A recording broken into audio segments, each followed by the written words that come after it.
SB19 holds press con on same venue as first ever press con where the media roasted them. Mga madam, mga sir, no? Same poses, same seat arrangement. So, dun sa pinaka nga unang press con nila, parehas ng pose, yung pagkakasunod-sunod sa pagkakaupo habang nasa press con, no? Taong 2019, yung unang press con ng ating Mahalima, SB19, na kung saan is talaga namang grabe yung mga tanungan about sa kanila, 'di ba? Na mayroong nagsasabing K-pop wannabe nga, no? Na bakit parang ginaya ang K-pop ng ganun, may mga ganong mga tanong. Grabeng mga tanungan na talaga namang masasabi natin andun yung mga panglalait, pangusga, yung tila walang bilib sa kakayanan ng SB19, 'di ba? So, yung mga nagtatanong ngayon is alam naman natin kung ano mga nangyari na sa kanila. Ayan, so eto po, no? Ito yung pinakang revenge ng ating Mahalima SB19 sa mga ganong klase ng tao na walang bilib, walang tiwala sa kakayanan nila.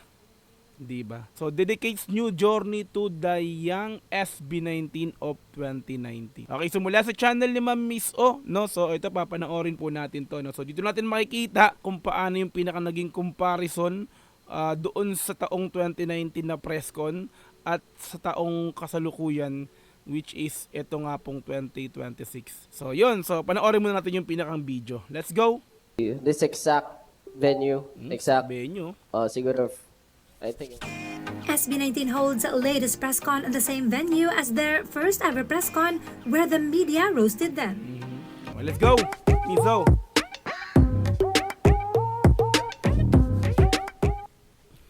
Same seat arrangement, Yeah, no? same venue, and SB19 even recreated the same poses they did at their first ever press con back in 2019. This is indeed a full circle So hindi moment. natin alam kung talagang sinadya o inadya or talagang nagkataon, no? Kasi kung iisipin mo naman talaga, no, yung 'di ba, yung arrangement talaga ng pagkakaayos ng pagkakatayo or pagkakaupo nila rito parehas dun sa 2019 press con nila. Tapos may hand sign pa na ganito noong 2019, tapos na this year 2026 nga is ganito rin, no? Tapos same venue pa talagang pinaganapan. Hindi ko alam kung talagang dito talaga ginaganap yung mga press con ng mga music artist, no, sa venue na to. So hindi natin alam kung saan tong venue na to, pero siguro nga dito talaga ginaganap yung mga music artist na press con, no.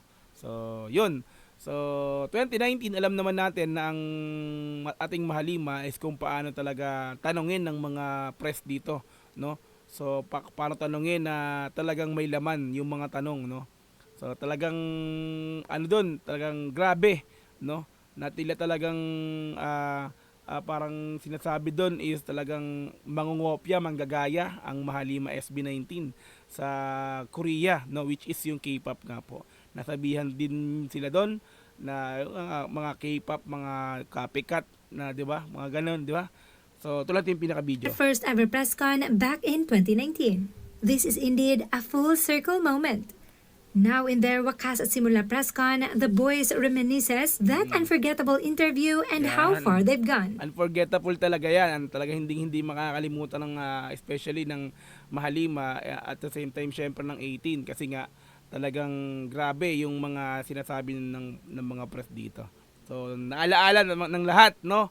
Talagang dahil sa press con na to is talagang manunumbalik yung press con noong 2019 kung paano sila sumagot doon, kung paano sila sumagot sa mga tanong at kung paano sila tanungin ng mga press doon. So compare sa press con din ngayong 2026 nga po. Con, the boys reminisces that unforgettable interview and how far they've gone.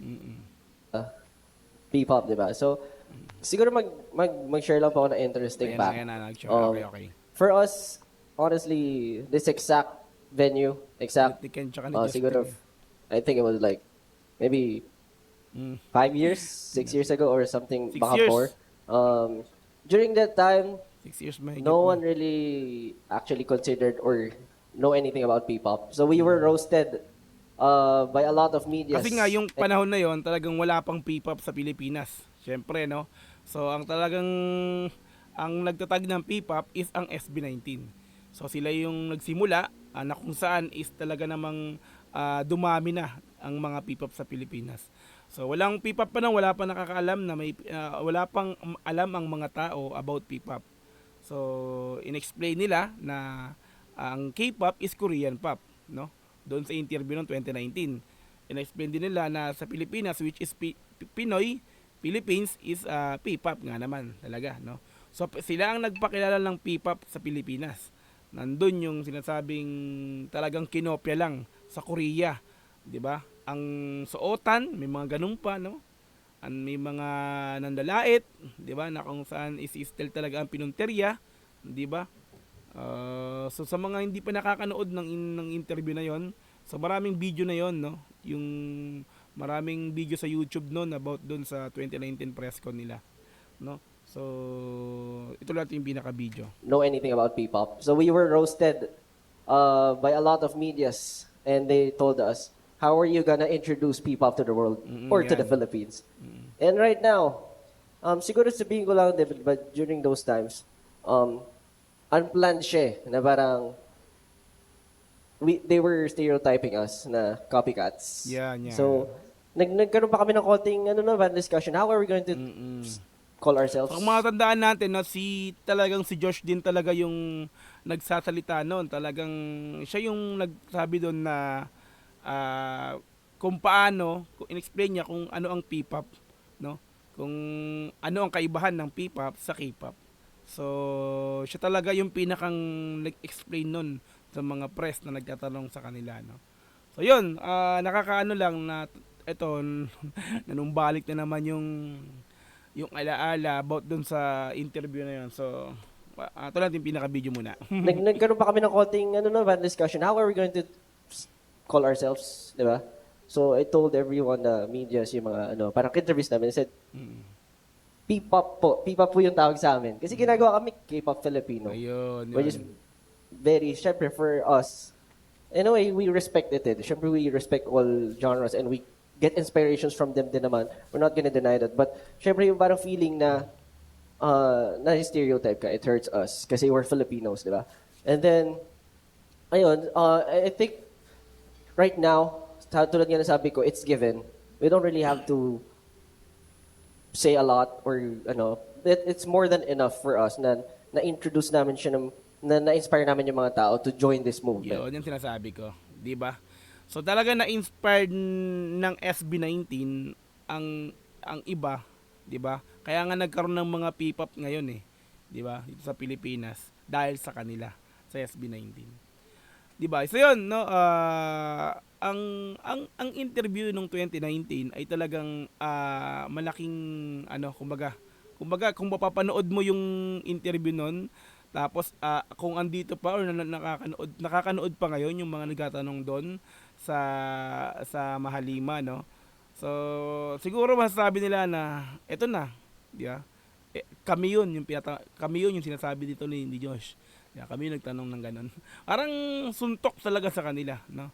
Sampal, kumbaga, 'di ba? Na dating kapag ini-interview, tinatanong talagang sila. Yung parang yung tanong na kakaiba yung tanungan doon Tapos sa tanong ngayon, no? Parang yung mga tanong ngayon ng press is talagang hindi na yung kasi nga ibang-iba na ang SB19. 'Di ba? Ibang-iba na, ang layo na talaga, no? Kumbaga, ito yung naging yung revenge ng SB19 is yung pagiging successful nga nila ngayon. Hindi ba? Tinatawan-tawanan na lang ni Ken kanina, ni Ja, yung parang, alam niya na tinatapik ni Ken yung balikat ni Josh na, sige, kwento mo, sige, hindi ba? Kasi nga, alam nila yung, yung interview nun is talagang ibang-iba kasi nga, yung mga tanong na talagang may panghuhusga agad. Kaya ito, yung 2026 na press con is masasabi nating, di ba, talagang ang babait ng mga press ngayon dito. Kasi nga, ibang-iba na yung SB19. Di ba? So yun, hindi ko kung talagang sinadya nilang ganito na talagang, di ba, yung pagkakasunod-sunod nila sa pagkakaupo. Same venue pa. Tapos yung hand sign nila, Di ba? Siguro para, ano, kaya nila ginawa to, para maalaala ng iba yung nangyari sa kanila nung presscon ng 2019. Di ba? Kaya ito na nga, nangyari na nga, no? Ang dami nakapansin. Di ba? Kaya ito, napansin din ni Miss O. Di ba? Okay, yun sa mga madam sir. Muli, salamat sa panonood sa aking channel, no? Sa bagong upload natin. Okay, so yun, magkita-kits tayo sa mga susunod na upload. Okay, once again, DogChu TV. Peace. I'm out. Bye-bye. God bless.